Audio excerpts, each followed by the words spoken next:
Trahi par les services secrets français. C'est ce que le tueur de Toulouse affirme dans une mystérieuse vidéo qu'il aurait réalisée juste avant l'assaut du raid, le 22 mars.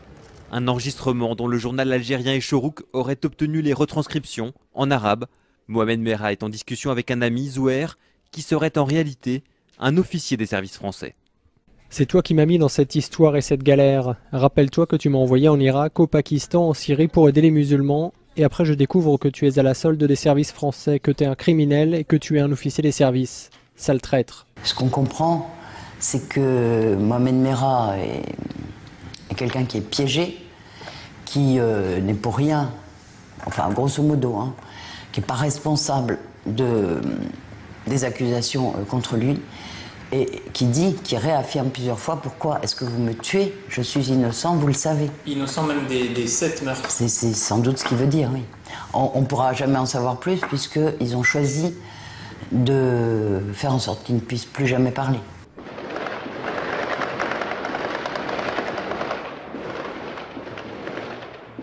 Personne ne peut savoir ce qui s'est réellement passé, parce que ce qui est sûr, comme le dit très bien Choprade, c'est que tout djihadiste de banlieue est un type qui est dans les mains des services. Choprade l'a très bien dit. L'hypothèse, moi, que je défends depuis longtemps et qui est attestée par l'histoire dans de nombreux cas, c'est que le terrorisme, c'est d'abord un fait étatique. C'est d'abord le fait de services de renseignement. On infiltre les milieux radicaux, qu'ils soient d'extrême droite, d'extrême gauche, islamistes, tout ce que vous voulez, ultra-religieux. On les infiltre, on détecte par des méthodes qui sont parfaitement rodées psychologiquement les profils susceptibles d'aller jusqu'au bout de l'acte. On canalise l'énergie de ces gens-là, on les amène jusqu'à la réalisation des attentats en les orientant. Hein, que ce soit Al-Qaïda, etc. On sait que ce mec était dans les mains des services puisqu'il était lié à la DCRI. On sait qu'il a voyagé partout, ce qui n'est absolument pas cohérent avec un jeune voyou local. Il est allé en Afghanistan, au Pakistan, en Israël, ce qui est normalement impossible, même d'un point de vue des visas. Donc il avait 2 passeports. Donc c'était plus ou moins à l'insu de son plein gré, un agent manipulé. Qu'il ait fait quelque chose ou qu'il ait rien fait, de toute façon, il a été instrumentalisé de A à Z. C'est une sorte de Lee Harvey Oswald. Il est possible même qu'il n'ait rien fait du tout, à part servir de prétexte, se faire assassiner et aider peut-être à la réélection de Sarkozy en période électorale. On saura peut-être un jour la vérité, parce que si c'est une manipulation sarkozyste, peut-être que certains fonctionnaires honnêtes et fonctionnaires de gauche ont intérêt à ce que ça se sache. Mais l'affaire Merah pue de A à Z. Hein. Donc au mieux, taisons-nous sur l'affaire Merah, mais n'accréditons pas la thèse d'un jeune djihadiste représentatif des jeunes de banlieue dont le but était d'assassiner des enfants à la sortie des écoles et qui aurait été un électron libre. C'est absolument faux.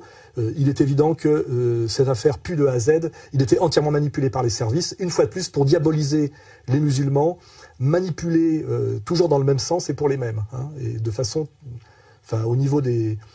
toujours contre l'intérêt supérieur de la France, qui n'est pas, comment dirais-je, l'exacerbation des tensions communautaires, mais au contraire la réconciliation nationale sur quelque chose qui finalement n'existe pas, mais j'aimerais bien que ça existe, qui s'appelle la République française, une et indivisible, qui ne reconnaît que des individus et l'État, et rien entre l'individu et l'État, donc qui ne reconnaît pas les communautés. Je le rappelle pour les gens qui vont la haute fonction publique française qui va se prosterner au dîner du CRIF. Hein.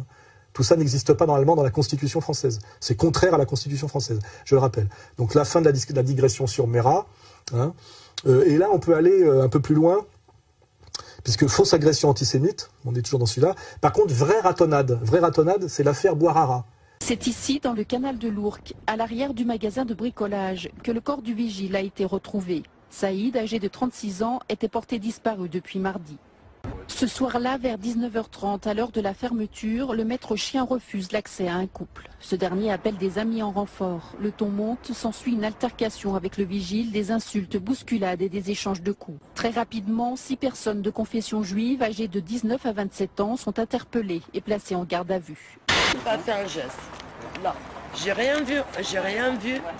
En arrivant, il y a un an, mon mari il a donné la mort pour vous. Je suis désolée, je le dis. Hein. Est-ce qu'il y a eu au moins une petite affiche? Au moins pour son fils. Rien. C'est fatigant. Moi, je suis fatiguée. Ça fait un an que je me bats. J'ai même passé une annonce pour m'aider à payer un avocat. Personne qui m'a aidé. Donc en fait, la justice n'a pas fonctionné. Les associations antiracistes n'ont pas fonctionné. Voilà. La solidarité musulmane n'a pas fonctionné non plus. Ce qui d'ailleurs, ça veut dire qu'il n'y a peut-être pas tant de communautarisme musulman que ça finalement. Oui, il y a de la peur. De la peur, c'est bien de le dire, oui. On a trouvé un avocat à la veuve. On fera bientôt une vidéo avec Dieudonné où on fera parler un des avocats pour nous raconter tous les dysfonctionnements du dossier. Je rappelle que du côté ce que j'appelle moi les assassins, nous avons Maître Kiejman, Maître Spinner et un ancien bâtonnier, enfin j'ai 3 cadors, dont un travaille pour la droite, l'autre travaille pour la gauche, et trois super avocats pour défendre des voyous, dont l'un d'eux, le chef de la bande, est un type de la LDJ qui a été pris 2 fois sur des lieux de ratonnade contre des Noirs et contre des Arabes, avec des armes. Hein, voilà. Et malgré tout, on a essayé de requalifier cette affaire en accident, c'est-à-dire même pas en homicide. Hein, voilà. Donc là, on est face à une vraie ratonnade où des extrémistes sionistes font mourir de noyade un pauvre maître chien qui faisait la sécurité pour un bricorama ou je sais pas trop quoi. Donc ça, c'est bien identifié. Et on nous vend en permanence des agressions antisémites de maghrébins musulmans. Je veux dire, on est face au mensonge, face à la manipulation, et ce qui montre bien la hiérarchie des pouvoirs et comment finalement aujourd'hui ce qu'on appelle la République française est un ramassis de malhonnêtes, de manipulateurs qui jettent de l'huile sur le feu systématiquement pour des intérêts qui ne sont pas du tout les intérêts du peuple de France et de la France. C'est clair et net.